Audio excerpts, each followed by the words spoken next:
지난 걸캅스가 현대 레디컬 페미니즘이 바라는 페미니즘 영화라면 제 세대가 처음 접한 페미니즘 영화처럼 기억되는 조폭마누라는 정작 당대 영포티들을 위한 쓰레기 여성 성상품화 영화였습니다. 그저 주인공의 성별만 여성으로 바꾸고 그를 통해 수위 약한 야동이라도 만들려고 했는지 여성을 그저 성적 대상화한 데에만 사용한 쓰레기 영화. 그렇습니다. 오늘 리뷰할 영화 조폭마누라입니다.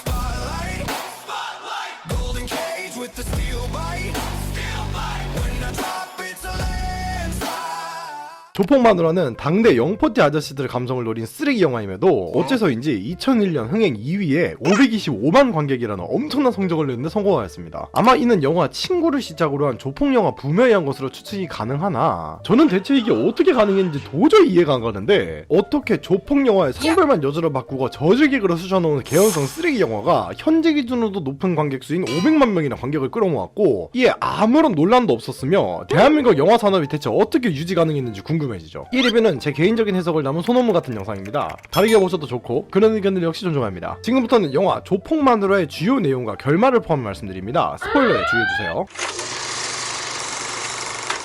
조폭마누라는 한 남성이 빤스라는 신입 조직원에게 하는 나레이션과 함께 시작합니다. 이 남성 빠따의 말에 따르면 깔치라 불리는 차은지는 가위 하나만 들고 조폭들을 때려눕힌 전설적인 인물이었고 현재는 상가번영위원회라는 조직의 부두목으로 살아가고 있었죠. 그러던 어느 날 은지는 부하 마징가의 도움으로 어릴 때 헤어진 언니 차유진을 찾게 되는데 몇십 년 만에 만난 유진은 이미 위암 말기 시한부 상태였습니다. 의사조차 더 이상 손쓸 수 없는 상황에서 유진은 은진에게 너 결혼하는 거 봤으면 좋겠어 라는 마지막 소원을 전하고 은진은 언니를 위해 한 달 안에 결혼하기로 결심합니다. 그렇게 조직원들의 도움으로 결혼 상대를 찾던 은지는 우연히 자신과 엮이게 된 평범한 혜성 강수일을 만나게 되고 몇 번의 소동 끝에 수일과 결혼하게 됩니다. 하지만 이 결혼식장에도 은진과 대립하던 백상어파가 찾아오고 은진의 부하들이 이들을 어찌저찌 막아내면서 결혼식은 겨우 마무리되죠. 문제는 은진이 수일과 결혼은 했지만 제대로 된 부부 생활을 할 준비도 할 생각도 없었다는 데에서 시작됩니다. 은진은 여전히 조직의 부두목으로 살아가고 있었고 큰형님에게는 가시나들은 이래서 안 된다 가이 라는 말까지 듣게 되죠. 집에서도 상황은 크게 다르지 않았던 것이 수일은 은진과 제대로 된 부부가 되려고 하지만 은진에게 결혼은 어디까지나 언니의 마지막 소원을 들어주기 위한 수단이었기에 그저 언니에게 잘 사는 모습을 보여주는 것뿐 수일에게는 큰 관심이 없었죠. 그러던 중 유진은 은진에게 자신이 아이를 많이 낳고 단란한 가정을 꾸리고 싶었다 라는 자신의 삶의 목표이자 바람을 전하고 은진은 이런 언니를 위해 아이를 가지기로 결심합니다. 이후 은진은 수일과 여러 번 관계를 가지며 임신을 시도하고 결국 자신이 임신했다는 사실을 알게 되죠. 하지만 동시에 백상어파와의 갈등도 계속 커지고 있었던 것이 이들의 부하 중 한 명이 상가번영위원회의 회식 자리에 쳐들어와 시비를 건 일이 생겼고 이로 인해 은진은 일본인 칼잡이 남만과 싸우다 복부에 상처를 입지만 승리하고 그 뒤 수일에게 자신의 정체가 조폭 부두목이었다는 사실까지 들키게 됩니다. 수일은 다른 것은 몰라도 조폭 일을 계속하는 것만큼은 반대하지만 은진은 조직에서 쉽게 빠져나올 수 없다고 말하고 두 사람의 관계는 점점 흔들리기 시작하죠. 그 와중에 유진은 끝내 은진에게 행복한 가정을 꾸려달라는 유언을 남기며 세상을 떠나고 백상어파와 얽힌 싸움 끝에 은진의 부하 빠따까지 목숨을 잃습니다. 이에 빠따의 복수를 위해 상가번영위원회 조직에 모두가 나서고 이 소식을 뒤늦게 접한 은진도 백상어파에게 향하지만 이미 조직원들은 모두 당한 뒤였죠. 결국 은진은 혼자서 백상어파와 전면전을 치르게 됩니다. 하지만 아무리 깔치라고 해도 수많은 인원을 모두 상대하는 데에는 한계가 있었고 결국 은진은 복부를 가격당하며 아이까지 잃고 맙니다. 이를 지켜본 수일은 백상어파에게 복수하기 위해 룸사롱에 있던 이들에게 기름을 뿌리고 불을 지르려 하며 이에 실패한 수일이었지만 이때 우연히 불이 번지면서 백상어파는 무너지게 되죠. 결국 이 사건 이후 수일은 은진과 함께 조폭 생활을 이어가게 되고 영화는 타 조직과의 싸움을 시작하는 수일과 은진을 비추며 마무리됩니다.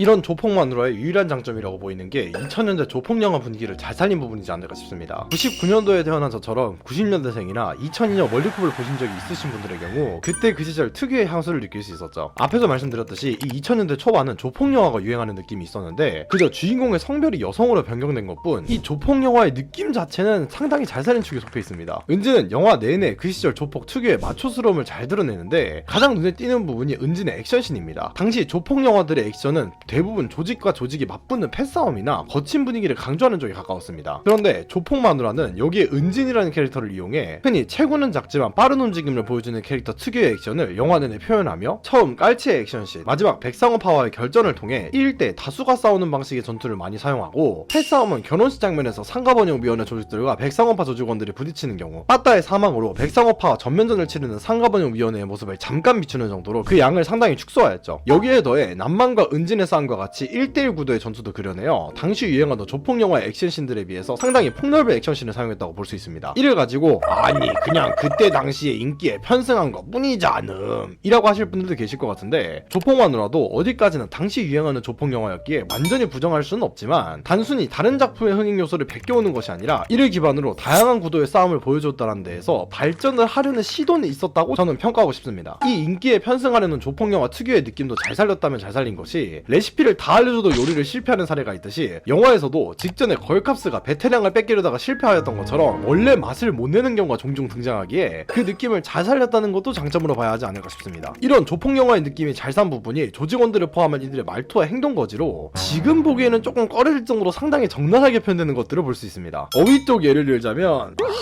은진이 성관계를 경찰을 짭새와 같이 거친 표현으로 묘사하는 것 뿐만이 아니라 관계를 바라는 수일에게 은진이 대놓고 하는 나 치라 라는 대사나 백상어파 두목이 룸사롱에서 옆에 끼들 폰이나 잡아! 라는 대사처럼 흔히 못 배운 티나는 음지 같은 용어가 상당수 등장하는 부분이 있는 띠죠. 마찬가지로 행동에서도 은진이 빤스의 혀로 담배를 끄거나 마징가가 백상어파 조직원들을 빼트로 후려패는 등 상당히 당시 조폭들이 실제로 할 만한 소위 가오잡는 행동들이 많이 등장해서 조폭에 대한 표현력 자체는 당대 다른 영화들 정도의 수준에 있다고 볼 수 있습니다. 마지막으로 이는 저와 같이 당시 어린 시절을 그리워하는 사람이라면 느낄 만한 당시 시대상을 엿볼 수 있다는 부분도 장점이 아닐까 싶습니다. 여기서 그건 그냥 옛날 영화라면 다 느낄 수 있는 부분 아니냐 라고 하실 분들이 계실 텐데 지당하신 말씀이십니다. 그런데 영화 자체의 소재가 결혼과 신혼이다 보니 혼수를 맞추러 가는 조직원들이나 결혼식 장면, 집들이 장면들까지 다른 조폭 영화들에 비해 생활 밀착형으로 당시의 일상적인 풍경을 볼 수 있었죠. 가장 먼저 가구들 특유의 색상에서 향수를 느꼈는데, 은진의 혼수를 하러 찾아간 가구 전자제품 매장에서 보이는 빨간색 흰색 밥솥은 현재 2020년대에는 보기 힘든 생김새와 색구성으로 지금 저희 할머니 댁에 가도 안 보이는 구식 모델인데, 이야 저거 오랜만이네. 그래 저때 저런 밥통에 밥했지 이런 생각이 자동으로 떠오를 정도로 그리운 느낌이 있었습니다. 이와 비슷하게 결혼식 장면과 마지막 집들이를 회사 전체에서 오는 장면까지 요즘은 볼 수 없게 된 추억을 불러일으키는 장면들이 많았죠.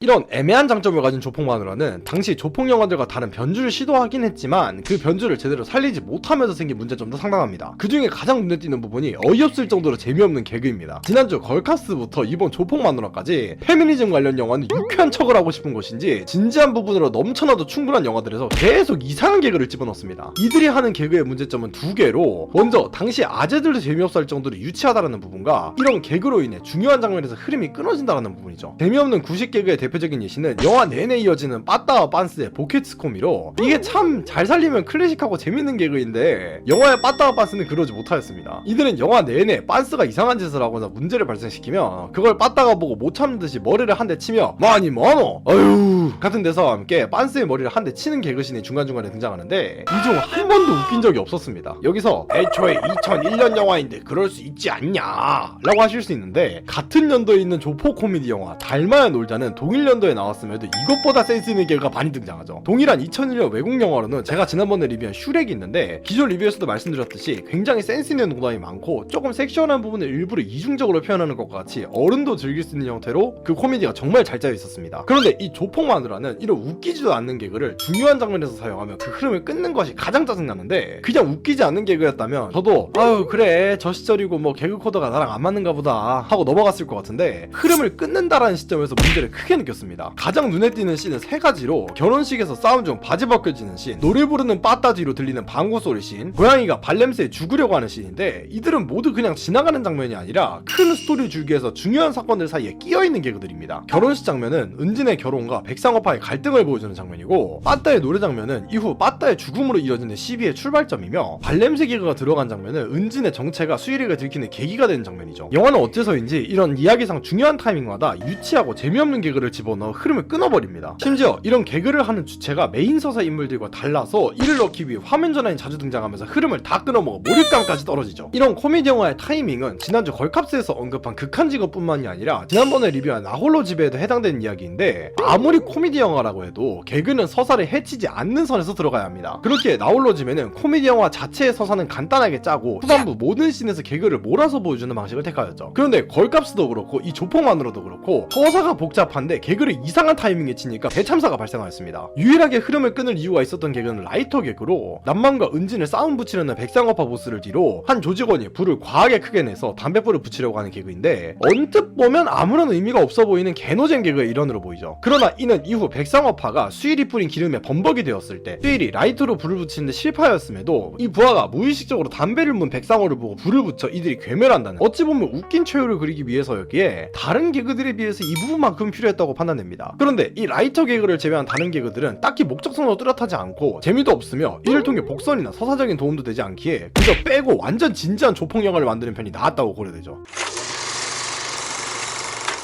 그럼 이런 망한 코미디를 넣었으면 이 영화는 최소한 여성서사라도 제대로 살렸어야 합니다. 그런데 이 영화의 두 번째 단점이 바로 망가진 여성서사이죠. 서사만 놓고 보면 은진은 차라리 남자였을 때 더 자연스럽게 느껴지고 은진이 남자였다면 이 영화는 그냥 액션이 조금 괜찮은 조폭영화 그 이상도 이하도 아닌 평작 정도로 완성될 수 있었죠. 그 스토리 플롯도 완전히 동일하게 성별만 바꿔서 자신의 누나의 마지막 소원인 결혼을 위해서 결혼 생활에 문제없는 한 여성과 결혼을 하는데 부상 입은 남편을 위해 아내가 상대방에게 직접 복수를 나서며 아내도 조직 생활을 시작한다 라는 수일과 은진의 성별만 바꿔도 전체 서사에는 아무런 지장이 없는 상황이 생기는 기이한 상황이 발생합니다. 여기서 아니 감독은 색다름을 넣으려고 주인공을 여자로 설정한 거 아님? 이라고 하실 수 있는데 각본에서 새로움을 추구하는 것은 정말 좋은 시도입니다. 처음에는 누군가를 베끼는 것 같아도 이후 자신만의 색채를 입혀서 브랜드화시키는 대부분의 크리에이터라고 불리는 사람들이 겪는 과정이죠. 저도 그 중에 하나이죠. 그런데 이런 스토리에서의 변주를 준다면 그에 따른 영향력이 커야 할 텐데 조폭만으로는 주인공이 여성이라서 보여줄 수 있는 무언가가 단 하나도 없고 오히려 주인공이 여성이라서 생기는 마이너스 포인트가 무려 3개나 있다는 것입니다. 이야기에서 은진의 성별이 마이너스로 작용하는 부분은 강한 부두목인데 여성이라는 이유로 무시와 경멸을 당하고 우울해지는 신, 백상어파와의 결투로 아이를 유산하게 된다는 피해, 당시 생각할 수 없었던 적극적으로 남자에게 다가가는 여성과 그 관계 장면들로 이 3개를 고려하면 차라리 남자 부두목을 주인공으로 하는 게 나았던 것 같죠. 첫 번째, 여성이라서 무시와 경멸을 당하는 신의 경우 여기서 페미니즘이 등장한다고 볼 수 있는데 2026년 현재 기준으로 보면 상당히 낡아 보이는 장면들이지만 약 20년 전 2000년대 초반까지만 해도 여성에 대한 사회적 인식은 현재와 상이하였습니다. 법적으로 동일한 권리를 가지고 있어도 사회적 입장에서 남성이 우위라는 차이는 분명하였으나 IMF 이후로 남성들이 경제권을 통한 집안 분위기의 주도가 불가능해지고 동시에 여성들이 직장에 나가서 일을 하고 남성과 동일한 가계 위치로 올라서면서 현재 여성들의 사회적 입장이 IMF의 부산물 같은 느낌으로 올라왔다고 볼 수 있죠. 그렇게 이런 여성의 사회적 입지가 얕았던 시대에 만들어진 조폭마누라에서는 여성에 대한 당대 부정적인 인식도 많이 드러나는 편입니다. 초반 세리를 포함한 소위 업소녀로 불리는 이들의 취급을 보면 현재에도 업소 자체가 존재하긴 하는데 저렇게 막 다루지는 않지 싶은데 가본 적이 없어서 모르지만 혹시 아직도 저런 느낌이라고 하여도 이걸 미디어에서 적나라하게 표현해도 지적이 없다는 부분에서 당대 여성을 향한 사회적 인식이 상당히 좋지 않았음이 드러나죠. 이 외에도 수일과 본격적으로 엮이게 되는 은진의 담배를 시작하는 불량배들이 하는 여자가 무슨 담배를 집에 가서 밥이나 처할 것이지 라던가 이때 은진을 보고 연약한 여자라고 지켜주는 수일의 모습을 보면 흔히 가부장적이라고 하는 분위기가 사회 전반에 깔려있고 남성들이 여성을 지켜야 한다라는 기사도 정신이 살아있던 시기임과 동시에 이런 여성에 대한 취급도 현대에 비해서는 상당히 후진적임이 드러나죠. 이가 폭발하는 순간이 큰형님의 가시나들이 이래서 안된다 카이 인데 이를 들은 은진이 잠시 우울감을 느끼며 부하인 마진과 술을 마시며 위로를 받습니다. 이가 은진이 여성이라서 가능한 몇 안 되는 장면인데 이 장면의 의미가 전혀 없죠. 이를 계기로 은진이 큰형님을 배신한다든지 남만과 싸움을 준비하다든지 하는 스토리에서 중요한 이야기랑은 전혀 이어지지 않고 오히려 동시에 나오는 빠따가 죽는 계기가 되는 시비가 걸리는 장면이 훨씬 중요하죠. 그렇다고 페미니즘적인 의미를 담았다고 해도 이걸 이겨내고 강한 모습이 나와야 하는데 저렇게 욕먹은 큰형님에게 찍소리도 못하고 결국 백상어파를 쓰러뜨리는 건 수일이라는 것에서 이런 페미니즘적인 의미조차 찾을 수 없었습니다. 두 번째로 마지막 전투에서 백상어파에 의해서 아이를 유산했다는 이야기가 있는데 이 또한 스토리에 아무런 영향이 없습니다. 레디컬 페미니즘 쪽의 의견을 기반으로 보면 여성의 신체와 아이를 가진다는 부분이 이들이 사회적으로 진출한 데 있는 부정적으로 비치고 실제로 아이를 지키며 배를 감싸며 싸우면서 밀리기 시작하는 은진을 보면 깔치의 약점이 되었으면 되었지 이를 은진이 사회적으로 성장하거나 아이를 위해서 멘탈을 붙잡고 싸우는 것 같은 중요한 계기로 작용하진 않죠. 여기서 아니 수인이 그걸로 각성해서 백상어파를 죽이러 간 거잖아 라고 하실 수 있는데 아니었어도 아내가 죽기 직전인 상태로 돌아왔다는 점에서 수인은 얼마든지 나설 수 있었기에 그냥 임신과 출산 자체가 조직생활 넓게 보면 은진의 사회생활 자체의 걸림돌이자 스토리적으로 아무런 필요도 없는 상황입니다. 스토리에서 활용 가능한 방법도 많았던 것이 예를 들어서 아이를 낳았다는 상황이라면 이를 통해 조폭을 그만두는 스토리가 가능하고 아이를 유산한 이유가 중반의 난만 때문이라고 한다면 빠따가 죽지 않았다고 해도 은진의 조직에서 백상어파를 치는 이유를 만들어낼 수 있었죠. 대체 뭘 위해서 마지막으로 유산을 넣은 건지 그 이유를 짐작조차 못하겠습니다. 마지막으로 이건 어디까지나 저의 추측의 일부입니다만 조폭만으로는 15세 치고는 에로신이 상당히 적나라하게 드러났는데 이런 에로신을 위해서 은진을 여성으로 설계한 게 아닐까 추측할 수 있죠. 그 이유는 에로신이 너무 자주 등장하는 것에 더해 은진이라는 여성이 주도하는 성관계라는 것을 미친듯이 어필하기 때문입니다. 당시 시대상을 고려하면 성관계에 있어서 무조건 남성이 리드하는 것이 일반적이었기에 여성이 리드하거나 영화에서 등장하듯이 억지로 밀어붙이는 경우는 상당히 드물었죠. 이야기에서 은진이 임신을 결심한 계기는 언니의 부탁이었기에 임신을 해야겠다고 결심했고 수일과 밤을 보냈다 정도로만 묘사해도 스토리적으로 문제가 전혀 없는데 이런 은진과 수일이 관계하는 모습을 여러 번 심지어 집요하게 비춥니다. 이는 역겨운 추측을 하나 떠오르게 만드는데 바로 이런 여성의 적극성을 하나의 패티시즘적으로 접근했다는 것으로 당시 시대상과 반대되는 적극적인 여성의 모습에 매력을 느끼는 남성들에게 어필하기 위해 굳이 이런 장면들을 계속해서 보여줬고 이를 통해 특정 패티시즘에 해당하는 성적인 자극을 만들려고 했다라는 추측입니다. 그렇다면 이를 통해서 여성을 그저 성적인 컨텐츠로 소모했다고 볼 수 있는데 여성이 주인공이라고 그렇게 홍보하여 흥행에 성공한 여성 영화는 지금 레디컬 페미니즘 세력이 가장 싫어하는 여성의 성적 대상화를 역겹게 이루어내었습니다. 이런 모든 부분을 고려했을 때 조폭마누라는 애초에 방향성 자체가 잘못되었죠. 여성이라서 보여줄 수 있는 무언가가 없이 그저 성별만 여성으로 설정하였고 오히려 여성이라서 마이너스인 점만 넘치기에 이런 주제로 영화를 만들 거면 한 조직의 말단 조직원의 아내가 조직을 제패하고 뒷세기의 보스가 되어가는 성장물을 그렸어야 한다고 판단되며 그게 차라리 타이틀에 더 어울린다고도 생각이 들죠.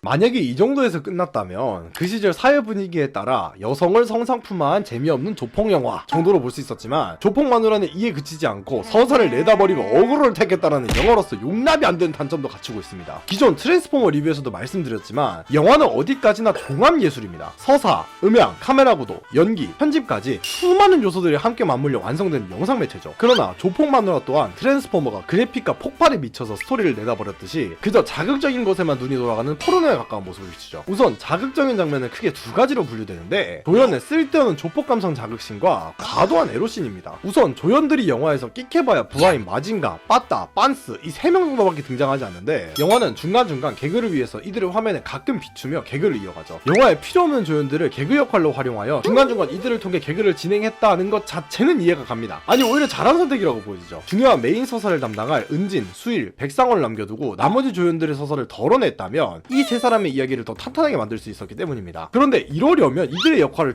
최소화해야지 왜 얘들한테까지도 말도 안 되는 서사를 부여하려고 하는지 도저히 이해가 안 갑니다. 기존 길티 크라운 리뷰에서 똑같이 조연들의 서사를 챙기려다가 정작 주연들의 서사가 제대로 만들어지지 못한다는 단점을 얘기했는데 이 영화도 이와 똑같이 메인 인물들보다 조연들의 서사에 신경을 쓰죠. 이 셋은 각각 영화의 흐름에서 필요없는 장면들을 많이 가지고 있는데 마징가의 경우 초반 백상어파 부하들을 향한 폭력 장면, 목욕탕 장면, 빤스의 경우 빠따와 만담하는 대부분의 장면들, 백상어파 부하들과의 일전, 빠따의 경우 쓸데없는 성관계 장면, 칼에 찔려 사망하는 장면까지 영화의 4분의 1을 차지하는 이 부분들은 전부 은진의 서사에서 빠져도 전혀 상관이 없습니다. 여기서 아니 백상어파랑 마지막으로 싸우는 이유가 빠따를 죽여서인데 그 서사를 쌓는 거지 라고 하실 수 있는데 이 빠따의 죽음에 관련된 장면 자체가 서사에 필요 없다는 것을 제외하고 만약에 이가 진짜로 필요한 서사의 일부라고 해도 이를 살리기 위해서 필요한 장면은 딱 두 씬으로 첫 번째로 빠따, 빤스 둘이서 포차 앞에서 백상어파와 시비가 붙는 장면 그리고 빠따가 찔리는 장면입니다. 찔리는 건 어디까지나 빠따이기에 빠따와 백상어파의 충돌만 있으면 충분함에도 이 백상어파 부하들은 마징가에게 맞거나 빤스와도 싸움을 붙이는 등 계속해서 상가번영위원회 조직과 마찰이 있었고 이 끝에 빠따 한 명만이 이야기를 위해 희생당합니다. 애초에 빠따가 죽을 이유가 없는 것이 앞에서 말씀드린 대로 여성 서사를 진행해야 하기에 당하는 건 은진이나 혹은 은진의 남편 수일이 당하는 것이 서사적으로 무난한데 백상어파와의 전면전을 위해서 굳이 빠따를 죽이는 건 서사적으로도 이상하고 이야기 자체를 붕뜨게 만드는 상황이죠. 심지어 이 빠따의 사망신도 너무 끔찍한 게 계란 비빔밥을 계속 언급하면서 세리에게 유언을 남기는데 아니 이게 너무 X같습니다. 그 형용할 수 없는 감성이라고 할까요? 요즘 말로 드레이븐 자가 말한 토피아죠. 그런 느낌에 왜 이딴 렌을 때려박는 거지? 라는 생각이 드는 요원이었습니다. 마지막까지 계란 비빔밥을 잘한다 아이가 라며 연명을 떠는데 매번 이야기하지만 무게를 잡아야 하는 씬에서 개그가 나오면 씬의 무게도 가벼워지기에 절대로 해선 안 되는 방식의 개그입니다. 그럼에도 불구하고 넣어야 한다면 정말 재미있고 웃길 자신 있는 농담이어야 하는데 초반에 복선에 깔아놓은 것도 아니고 빠따가 주인공이라 서사가 쌓인 것도 아니고 그냥 안재범 배우라는 그 시절 잘 나가던 배우한테 스포트라이트 하나라도 더 비추려고 억지로 끼워 맞춘 씬이라고 밖에 볼 수 없죠. 또 하나 이런 자극만을 바라고 관객의 어그로를 끌려는 더러운 씬이 쓸데없이 적나라한 에로씬입니다. 이 영화는 15세 영화로 개봉됐는데 그런 것 치고는 이 에로씬 장면들이 너무 적나라합니다. 기존 밀수에서도 15세 영화 치고는 쓸데없이 야한 농담들이 많다는 언급을 했는데 이 조폭마누라는 그를 뛰어넘어서 야한 장면들이 그대로 송출되죠. 당연히 시대적으로 이런 야한 것에 대한 검열이나 수위가 다를 수는 있었지만 이는 너무 심했다고 보입니다. 그 가장 큰 이유가 이 모든 장면들은 서사와 관련이 1도 없기 때문이죠. 빠따와 세리의 관계 장면, 계속해서 관계만 시도하려는 수일과 적나라한 수일과 은진의 관계 장면, 세리의 이런 성관계에 대한 예시를 드는 장면까지 이 영화 서사와는 아무런 관련이 없는 에러씬이 너무 많이 등장합니다. 앞에서 말씀드렸듯이 임신이나 성관계가 애초에 영화의 스토리상 아무런 의미가 없는데 1시간 45분의 러닝타임 중 약 20분이 이런 야한 쪽에 투자되어 있습니다. 그저 이들이 관계를 가졌다 정도로 언급만 되어도 되는 부분을 굳이 자세하게 움직이는 부분까지 표현하면서 러닝타임을 낭비하는데 그 사이에 지금 영화 스토리나 신경을 써도 모자랄 판인데 이게 대체 뭐하는 짓입니까? 좀 덜 야한 야동을 만들고 싶었는지 영화의 서사보다 이런 야한 장면이 중요하다는 듯이 이런 관계하는 장면들이 너무 아유 이게 어떻게 영화야? 여기서 아니 그럼 서사상 필요하면 15세여도 야한 장면 넣어도 된다는 거냐? 라고 하실 수 있는데 저는 당연히 가능하다고 생각합니다. 좋아하는 러브 코미디 작품 중에 호리미야라고 있는데 이 작품은 15세임에도 호리와 미야무라 두 사람이 성관계를 가진다는 암시적인 장면이 존재하죠. 이는 이후 미야무라와 연인인 호리 그리고 호리의 동생 소우타의 관계가 바뀌는 계기로서 소설적으로 반드시 필요한 장치로 작용하고 그 묘사도 암시적으로 진행하였기에 필수적이자 수위 조절도 잘한 장면으로 볼 수 있습니다. 마찬가지로 기생수에서도 주인공 시니치를 사람으로서 있게 해준 사토미의 역할을 위해 살아 돌아온 시니치와 사토미가 성관계를 가지는 것을 암시하는 장면이 있는데 이는 상징적으로도 또 두 사람의 서사적으로도 반드시 필요한 장면이죠. 이렇게 서사적으로 필요한 관계 장면조차도 연령대를 고려해 암시적으로 처리하는 게 옳음에도 조폭만으로는 서사에 필요도 없는 에로신을 적나라하게 표현할기에 그냥 감독이 야동도 찍고 공개적으로 돈도 벌고 싶었던 게 아닐까 생각이 듭니다. 이 영화에서 야한 걸 찾을 바에야 그냥 번이 드러내고 있는 요즘 모바일 가짜 게임 역해가 더 가치 있어 보이기에 여러분들은 그냥 이 영화 보지 마십시오. 부탁드립니다. 정리하자면 조폭마누라는 여성 서사로 대박을 친 영화가 아니라 여성 조폭이란 소재를 가져와 여성을 그저 성적 대상화한 지금 봐도 당시 기준으로 봐도 이해가 안 가는 쓰레기였습니다. 2000년대 시절의 추억을 그리워하는 사람들은 그 시절 조폭 영화의 느낌이나 당시 시대상을 볼 수 있어서 잠깐은 즐거울 수 있습니다. 하지만 이 영화는 여성을 그저 패티시즘을 채우기 위해 사용하는 것 외에는 주인공이 여자일 필요가 없을 정도로 서사가 비어있고 그 비어있는 서사를 채우는 엉망인 개그는 스토리의 흐름을 다 끊어먹죠. 심지어 쓸데없는 조연 서사와 성관계 장면까지 집요하게 넣어서 영화를 보는 내내 사람을 불쾌하게만 하는 영화였습니다. 참 이런 게 어떻게 2001년에 흥행을 했는지 당시 이 영화를 보신 분들에게 대체 왜 이 영화를 보러 가신 건지 묻고 싶어질 정도로 폐기물 덩어리이기에 제가 이런 조폭마누라에게 주는 평점은 없습니다. 여러분의 느낌도 댓글로 들려주시면 감사하겠습니다.